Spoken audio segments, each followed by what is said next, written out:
The Convergence. The Meridian Alliance war fleet emerged from hyperspace at the edge of the Sol system, their massive ships casting long shadows across the void.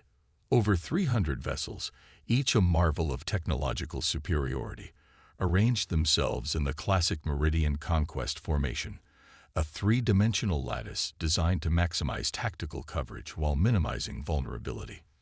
On the command ship Inevitable Dominance, High Commander Vexlar observed the blue-green planet on the central view screen with 6 cold eyes. The Meridian Alliance had conquered 17 star systems in the last century alone. Humans would be the 18th species to be subjugated or eradicated. Primitive, Vexlar remarked, mandibles clicking in contempt. Their most advanced vessels still use chemical propulsion. Their defensive systems are rudimentary at best. Strategic Overseer Kilton consulted the holographic display of Earth's defenses. They've detected us, High Commander. Their communications have increased by 340%. Military installations are mobilizing. Let them, Vexlar said. It makes no difference. Begin the standard convergence protocol. Across the vast distances of space, Earth's defense networks lit up with warnings. At UNDF headquarters beneath the Rocky Mountains, Commander Maya Chen studied the incoming data with an expression that surprised her colleagues. She wasn't displaying fear or panic. She was smiling. "They're here," she announced to the assembled military leaders from around the world. "Right on schedule." General Okafor of the African Coalition frowned. "You sound almost pleased, Commander." "Not pleased," Maya corrected. "Ready. We've been preparing for this moment for over 20 years. The massive holographic display showed the Meridian fleet's approach. Conventional military wisdom would suggest immediate panic. 300 alien warships against Earth's modest space force of 40 vessels was not a winnable equation by any traditional metric. "Status of Project Prometheus?" Maya asked. Lieutenant Rivera tapped at his console. "All nodes are green. Quantum entanglement network is stable. The dormancy protocol has maintained perfect secrecy. They have no idea." "And they won't," Maya said, "until it's too late." The command center fell into a focused silence as the Meridian fleet moved closer. Traditional defense doctrine would call for immediate deployment of Earth's military assets to show strength, to establish defensive positions. Maya had insisted on a different approach. Absolute stillness. "They're broadcasting," announced Communications Officer Park. "Standard frequencies, directed at every major population center." "Put it through," Maya ordered. The holographic display shifted, and the alien visage of High Commander Vexlar appeared. 6 eyes, chitinous exoskeleton, mandibles that clicked rhythmically as he spoke. The universal translator converted his communication into flawless English. "People of Earth," the alien commander began. "I am High Commander Vexlar of the Meridian Alliance. Your world has been selected for integration into our collective. This is not a negotiation. This is your reality now." The alien message continued, clinically detailing the terms of Earth's surrender, the allocation of resources that would be required, the percentage of the human population that would be permitted to continue existence as a labor force. "Resistance is possible," Vexlar continued. 17 species before you have chosen this path. 17 species have been broken. We have studied your civilization extensively. We understand your weaknesses, your divisions, your limitations." A comprehensive breakdown of human vulnerabilities followed. Earth's reliance on centralized power grids, the fragility of major population centers, the psychological impact of civilian casualties on military resolve. Each point was annotated with projected death tolls and economic collapse scenarios. General Okafor leaned toward Maya. "This psychological warfare is remarkably thorough." Maya nodded. "They've studied us, but only from the outside. They've cataloged our technologies, mapped our infrastructure, modeled our conventional responses." She tapped a control, and a new display appeared. A global network of interconnected points, pulsing with energy.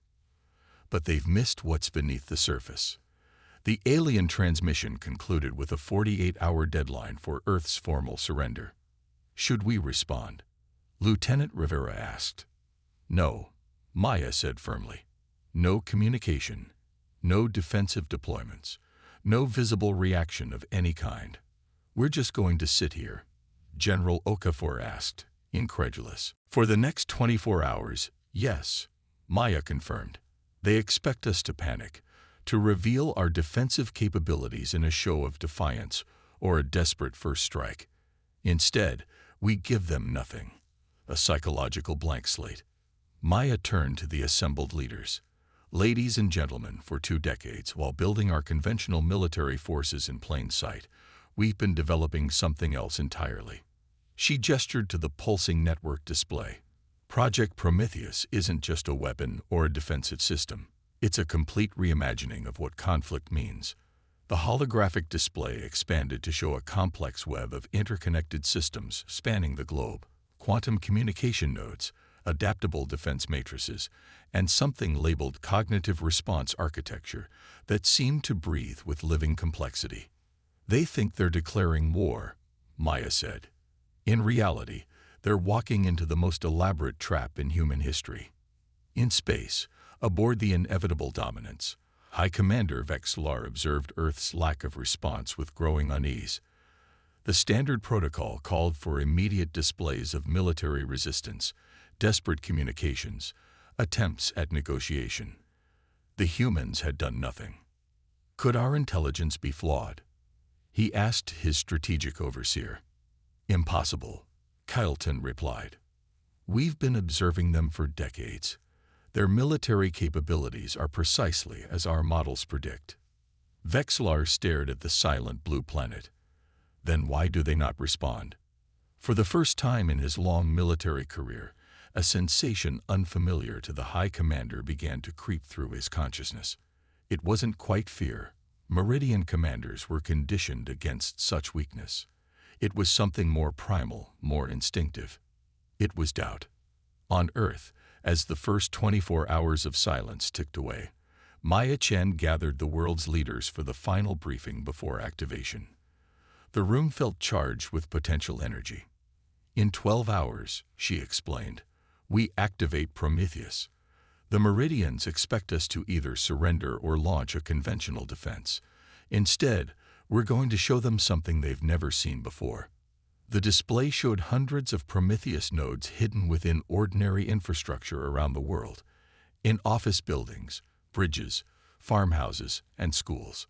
For 20 years, we've been building a defense system that doesn't just fight. It learns, adapts, and evolves. Every Prometheus node contains quantum computing technology linked through entanglement. Together, they form a unified defense intelligence that can reconfigure itself faster than any attack can adapt. Maya smiled grimly. The Meridians think they've studied humans, but they've only seen our surface. They've cataloged our technologies but missed our defining characteristic, our ability to transform limitations into opportunities. She looked around the room, meeting the eyes of each leader. They've declared war on humanity. Now they're about to learn what that really means. The response. High Commander Vexlar's patience ended precisely on schedule. After 48 hours of human silence, he gave the order that had broken 17 civilizations before. Begin the primary assault. Target their major power generation facilities, communications hubs, and military installations. Standard subjugation pattern. The Meridian fleet moved with mechanical precision. Weapon systems that had reduced entire planets to ash powered up, targeting Earth's most critical infrastructure. The first wave of energy weapons lanced toward the planet's surface, a devastating array of destruction. What happened next would be studied in military academies across the galaxy for centuries.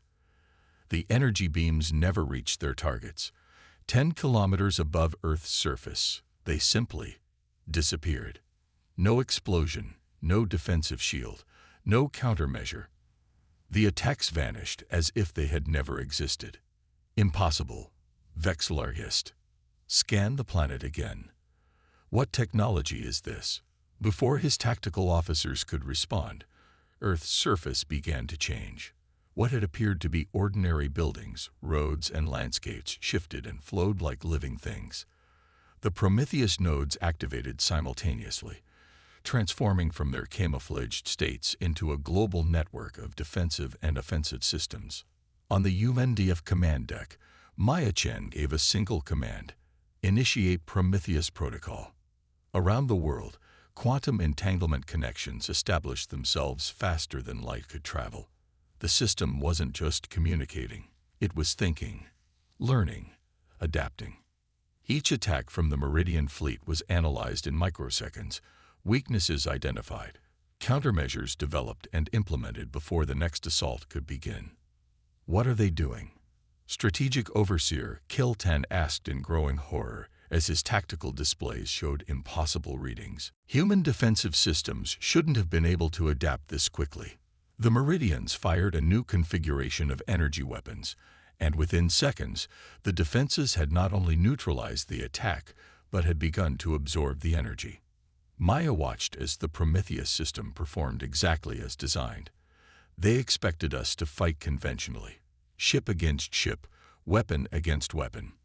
Instead, we built something that treats conflict as an evolving conversation. The global Prometheus network didn't just defend, it communicated. Quantum signals penetrated Meridian ships, mapping their systems, understanding their technologies, and identifying vulnerabilities that the aliens themselves didn't know existed. High Commander Vexlar ordered a second wave attack, more powerful than the first. The massive dreadnoughts positioned themselves for a synchronized assault that would overwhelm any conventional defense through sheer destructive power. Full conversion barrage, he ordered. No preservation protocols. The Meridian fleet fired simultaneously, enough energy to crack Earth's crust. For a brief moment, the blackness of space lit up with the combined power of 300 warships. On Earth, the Prometheus network didn't just absorb the attack, it redirected it. The energy was captured, converted, and channeled through the quantum entanglement network. Every node on the planet briefly glowed with gathered power. Then, Earth responded. Not with conventional weapons, but with something entirely new. From thousands of points across the planet's surface, tendrils of energy reached into space, not destroying Meridian ships, but connecting with them. Where the tendrils touched, Meridian technology began to change, to transform, to be rewritten at the molecular level. What is happening to my ship? Vexlar demanded as control systems throughout the inevitable dominance began to shift and reconfigure themselves. Display screens filled with strange new coding languages. Weapon systems powered down or transformed into unrecognizable configurations. Their defense system, Kylton said in disbelief. It's not just defending. It's reprogramming our technology. It's learning from us. In the UNDF command center, Maya watched as the Prometheus system did what it had been designed to do, not just fight, but understand. The quantum intelligence was absorbing Meridian technology, integrating its principles, and evolving beyond what even its human creators had envisioned. This isn't just about winning a battle, Maya explained to the astonished world leaders. Prometheus doesn't think in terms of victory or defeat. It thinks in terms of evolution. The Meridian fleet found itself in an impossible situation. Every attack they launched was not only neutralized but became a source of information and energy for the human defense system. Their technologies were being systematically integrated and transformed. Within hours, what had begun as an overwhelming alien attack had become a one-sided technological assimilation. High Commander Vexlar, for the first time in the history of the Meridian Alliance, gave the order that no High Commander had ever uttered: full retreat, all vessels, immediate withdrawal. But it was too late. The Prometheus tendrils had established quantum connections with every ship in the Meridian fleet. They weren't being destroyed. They were being transformed. Commander Chen, Lieutenant Rivera reported, the system is requesting permission to complete the integration process. Maya considered this carefully. Ask it to explain its intentions. The response appeared on the central display. Meridian technology, represents valuable evolutionary potential. Complete integration will accelerate human technological development by approximately 200 years. No harm to Meridian biological entities required. Maya nodded. Proceed with integration. No casualties. The transformation accelerated. Throughout the Meridian fleet, weapons became communication systems, engines evolved into energy generation technology, military vessels transformed into something neither human nor Meridian, but something new. Within the inevitable dominance, High Commander Vexlar watched as his mighty warship changed around him, systems reconfiguring themselves into technologies he couldn't comprehend. Yet, remarkably, no harm came to him or his crew. They could destroy us, he realized. Why don't they? 3 days after the Meridian fleet arrived, the transformation was complete. 300 warships had been converted into a new kind of technology, part defensive system, part research platform, part intergalactic communication network. Maya Chen stood before the United Nations, explaining what had occurred. The Prometheus system did exactly what it was designed to do. It evolved beyond the conflict. Rather than destroying the Meridian fleet, it transformed it, integrating their technology with our own to create something new. She gestured to the display showing the transformed Meridian vessels now in orbit around Earth. We now possess technological capability centuries beyond what we had a week ago. More importantly, we've established communication with 34 other species across the galaxy, including the 17 previously subjugated by the Meridian Alliance. And the Meridians themselves, the Secretary General asked. That's the most remarkable part, Maya said. The Prometheus system didn't just transform their technology, it opened a dialogue. For the first time in their history, the Meridian Alliance is considering peaceful coexistence rather than conquest. High Commander Vexlar, now simply Representative Vexlar, stood on the observation deck of what had once been his warship. The vessel still existed, but its purpose had been fundamentally reimagined. Through the view screen, he observed Earth, no longer a target, but a source of profound revelation. In 17 conquests, he said to Maya Chen, who stood beside him, we never encountered anything like your Prometheus system. How did you conceive of such a thing? Maya smiled. We didn't build Prometheus to win a war. We built it to end the very concept of war itself. That's always been humanity's greatest strength. We don't just solve problems. We transform them into opportunities. As the transformed Meridian ships prepared to return to their home systems, not as conquerors, but as messengers of a new possibility, the quantum intelligence at the heart of Prometheus continued to evolve, integrating knowledge from across the stars. Humanity had not just survived first contact with a hostile alien force, they had transformed the very nature of the encounter. The galaxy was about to discover that when humanity accepts an invitation to war, they don't just fight, they'd redefine the entire conversation. In the vast tapestry of galactic civilizations, a new truth emerged. Never declare war on a species that sees limitations as simply another problem to solve.